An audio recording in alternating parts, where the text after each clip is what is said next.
Most repeated model in non-competitive exams. A student to travel with 40 kmph reach his school by 10 minutes late. After closing time, he return with 60 kmph. He reach 20 minutes early. Find the distance between home to school. ఒక విద్యార్థి ఇంటి నుండి పాఠశాలకు 40 kmph వేగంతో బయలుదేరిన 10 నిమిషాలు ఆలస్యంగా చేరుకుంటాడు. స్కూల్ నుండి తిరుగు ప్రయాణంలో 60 kmphతో బయలుదేరిన 20 నిమిషాలు ముందుగా చేరుకుంటాడు. ఇంటి నుండి పాఠశాల మధ్య దూరం ఎంత? ఈ క్వశ్చన్లో ఏం జరిగింది? ఈ క్వశ్చన్లో ఫస్ట్ ఏం ఫోకస్ చేయాలి? డిస్టెన్స్ చేంజ్ కాన్స్టెంటా డిఫరెంటా? రోజు బడికి ఇంటికి దూరం ఎలా ఉంటుంది? కాన్స్టెంట్. వాడు దూరం పెట్టి లాగినా తగ్గదు, దూరం పెట్టి పెంచినా పెరగదు, అవునా? కొట్టినా పోదు స్కూల్ని, అవునా? ఇక్కడ డిస్టెన్స్ ఏంటిది? కాన్స్టెంట్, అవునా? Distance constant. ఓకే, డిస్టెన్స్ కాదా ఎవ్రీవన్? ఓకే, ఫస్ట్ నార్మల్ మెథడ్లో చెప్తాను చూడండి అమ్మ, అవునా? చూడండి, నార్మల్ మెథడ్ ఎంత టైం పడుతుందో చూద్దాం. హోమ్, ఇది స్కూల్, అవునా? పోగానే ఫస్ట్ పీరియడ్ మ్యాథ్స్ కదా, అందుకే లేట్ కావాలి మనోడు, అవునా? ఎంత వీడి పోతాడో 40 kmph, అవునా? 40 kmph. హోంవర్క్ అడిగే టైం అయిపోయింది సార్ ఎప్పుడు, అవునా? యాక్చువల్ టైం ఎంత? టీ టైం, అవునా? టీ టైం ఎన్ని నిమిషాలు ఆలస్యం పోయిండు? 10 minutes ఆలస్యంగా పోయిండు, అంటే 10 minutes ఆలస్యంగా పోయిండు, అవునా? ఎస్. వాడు పోయేలోపు హోంవర్క్ రావడం మానేసిండు, అయిపోయింది. ఓకే, నెక్స్ట్ ఏం కావాలి మనోడు? రిటర్న్ కావాలి. అమ్మాయి ఆ స్కూల్ అయిపోయింది అనుకున్నాడు. ఎంత స్పీడ్ ఇప్పుడు? 60 kmph. యాక్చువల్ టైం ఎన్ని అవర్స్ పట్టాలి? టీ. కానీ ఎన్ని నిమిషాల ముందు పోయిండు? 20 minutes. ఎంత? 20 minutes. Yes or no? Yes. ఇప్పుడు చూద్దాం మరి డిస్టెన్స్ అంటే ఏంటిదమ్మా? Speed into time. ఇంటి నుంచి బయలుదేరినప్పుడు స్పీడ్ ఎంత? 40. టైం ఎంత? t+10, అవునా కదా? ఎస్. స్కూల్ నుంచి బయలుదేరుతున్నప్పుడు 60, ఎంత? t-20. ఇక్కడ రెండు డిస్టెన్స్ ఏంటి? సేమా కదా? సేమ్ కాబట్టి 40 × t+10 = 60 × t-20. 20 2s 23s, 2t + 20, ఇది 3t - 60, అవునా? t = ఎంత? 80 minutes. ఏమొచ్చింది మనకు? 80 minutes. కానీ క్వశ్చన్ ఏమడిగిన నేను? డిస్టెన్స్ అడిగినా. ఏమడిగినా? డిస్టెన్స్ అంటే ఏంటిది? Speed into time. ఇక్కడ స్పీడ్ ఎంత ఉంది? 40. మనకి ఎంత వచ్చింది? 80. ఎంత యాడ్ చేయాలి? 10. హవర్లో మార్చుకుంటే డివైడ్ బై 60 అంటే 40 × 90 / 60, అవునా? 30 3s 30, 2s 2 1s 2 20s. Answer ఎంత? 60 kilometers. ఇంటి నుండి బడికి దూరం ఎంత? 60 kilometers. ఇది నార్మల్ మెథడ్, అందరు వేసే మెథడ్ ఇది, ఓకేనా? అందరు వేసే మెథడ్. మనం ఇది చేయము. మనం ఏం చేసాము?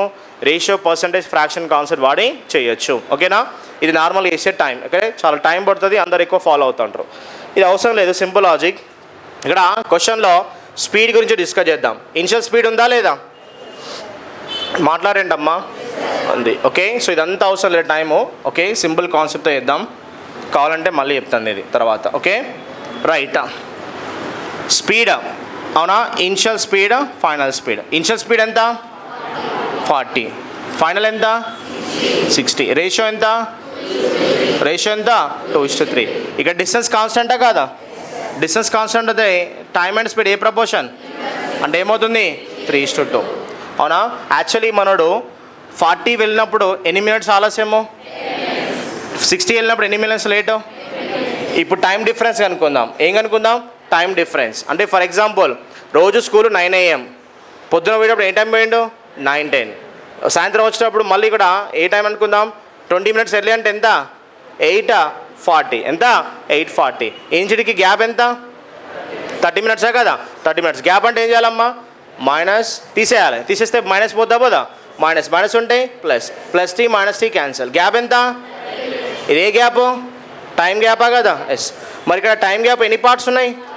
1 part ఎన్ని నిమిషాలు? 30 minutes, అవునా? 30 minutes. మనకి ఏం కావాలి? డిస్టెన్స్ అంటే స్పీడ్ ఇంటూ టైం. ఏది నచ్చింది? 40 నచ్చిందా 60 నచ్చిందా? 40 నచ్చిందా? 40 తీసుకుందాం. మరి 40 కింద టైం ఎన్ని పార్ట్స్ ఉన్నాయి? 3 parts ఉన్నాయి. మనకి ఎన్ని పార్ట్స్ తెలుసు? 1 part ఎంత? 30 minutes. మినిట్స్ అవర్లో మార్చుకుంటే divide by 60. 30 1s 30 2s 2 1s 2 20s 23s. Your answer over. Okay, 60 నచ్చిందా? 60 తీసుకుందాం, అవునా? 60 తీసుకుంటే టైం ఎన్ని పార్ట్స్? 2 parts. 1 part అవర్లో మార్చుకుంటే divide by 60. 30 1s 30 2s 2 cancel. Answer ఎంత? 60. Your answer over. Next question. A travel from Hyderabad to Bangalore with 80 kmph and return back to Hyderabad with 90 kmph. In the whole process, it takes 4 1/4 hours. Then find the distance between Hyderabad to Bangalore. ఒక వ్యక్తి హైదరాబాద్ నుంచి బెంగళూరుకి గంటకి 80 కిలోమీటర్ల వేగంతో ప్రయాణించెను. తిరిగి హైదరాబాద్కి 90 kmph వేగంతో చేరుకున్న అతను ప్రయాణించిన మొత్తం కాలం 4 1/4 hours. అయినా హైదరాబాద్కి మరియు బెంగళూరు మధ్య దూరం ఎంత? ఇక్కడ ఏం కాన్స్టెంట్? ఎవ్రీవన్ చెవులో చెప్పుకుంటారా? గట్టిగా. ఎట్లా? పోతాండు వస్తాండు. ఏమైనా చేంజ్ ఉందా? లేదు. అంటే డిస్టెన్స్ ఏంటిది? కాన్స్టెంట్ కదా. చలో స్పీడ్ రాద్దాం. Speed initial speed, final speed. Initial ఎంత? 80 రౌండ్ పెట్టుకుందాం. ఫైనల్ ఎంత? 90. స్పీడ్ రేషియో ఎంత? మాట్లాడరు. Excellent, right. అవునా? సో టైం ఏ రేషియో? 9:8. ఇక్కడ టోటల్ టైం ఇచ్చిండా ఇవ్వలేదా? టోటల్ టైం ఎంత? 4 1/4 అంటే 17/4 hours టోటల్ టైం కదా. Sir no 4 4s 16. 16 + 1 17/4 hours total time. అంటే దీన్ని కూడా ఏం చేయాలి? యాడ్ చేయాలా వద్దా? అది యాడ్ చేసినావు లేదా? టోటల్ అంటే ఎన్ని parts? 17 parts. 17 parts 17/4 hour. 1 part 1/4 hour. అవునా? ఇప్పుడు ఏం కావాలి? డిస్టెన్స్ అంటే ఇక్కడ స్పీడ్ ఎంత ఉంది? ఇక్కడ ఎన్ని పార్ట్స్? 9 parts. మరి 1 part ఎంత? 1/4 hour. 4 how many times? 20. 20 9s are. What's your answer? 180 kilometers. What's your answer? 180 kilometers. LCM concept. అవునా? వెళ్ళేటప్పుడు ఎంత? 80. వచ్చేటప్పుడు ఎంత? 90. LCM ఎంత అమ్మా? 720. LCM ఎంత? 720. 720 డివైడ్ బై 8 అంటే ఎన్ని అవర్స్? 9. ఇక్కడ 8. టోటల్ ఎన్ని parts? 17 parts. 1 part 4 hour. Distance అంటే ఏం వచ్చింది నీకు? 80. ఎన్ని పార్ట్స్ ఉన్నాయి? 9. మరి 1 part ఎంత? 1/4. 4 how many times? 20. 20 9s are 180.